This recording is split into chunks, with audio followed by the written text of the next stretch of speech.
নমস্কার বন্ধুরা, স্বপ্নাস কুকিং চ্যানেলে আপনাদের সবাইকে স্বাগত।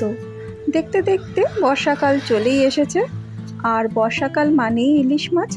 তাই আজকে বানাবো অপূর্ব স্বাদের ইলিশ ভাপা।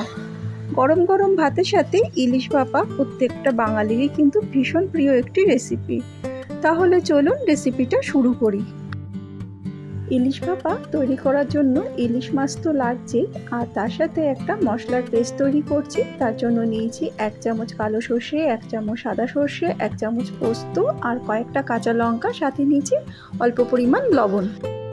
মাছটাকে প্রথমে অল্প পরিমাণ নুন আর হলুদ দিয়ে মাখিয়ে নিচ্ছি।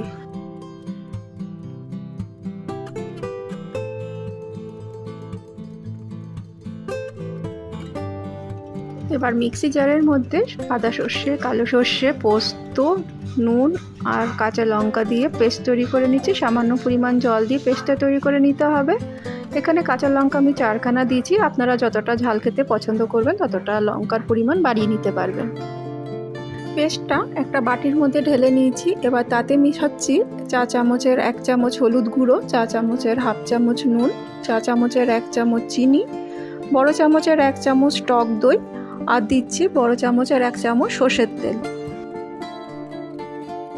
এবার সব উপকরণগুলোকে খুব ভালো করে মিশিয়ে নিচ্ছি। এবার নুন হলুদ দিয়ে মেখে রাখা মাছগুলোকে মিশ্রণের মধ্যে ভালো করে মেখে নিয়ে একটা টিফিন বক্সের মধ্যে একটা একটা করে তুলে দিচ্ছি, আর মিশ্রণটা সম্পূর্ণ মাছের উপরে ঢেলে দিলাম।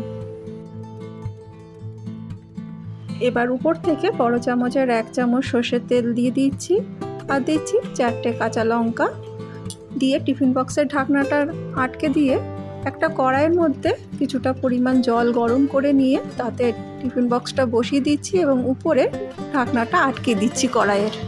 কড়াইয়ের ভিতরের বাষ্পটা যাতে না বেরিয়ে যায় সেজন্য এই ছিদ্রটাকে একটা লবঙ্গ দিয়ে আটকে দিলাম।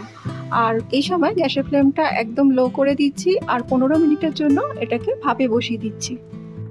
15 মিনিট বাদে আপনাদের দেখাচ্ছি ঢাকনা খুলে মাছটা কেমন হয়েছে। এবার একটা প্লেটের মধ্যে আমি মাছগুলোকে তুলে দিচ্ছি সার্ভ করার জন্য। গরম ভাতের সাথে ইলিশ ভাপার রেসিপিটা সার্ভ করুন, খেতে অসম্ভব ভালো লাগে।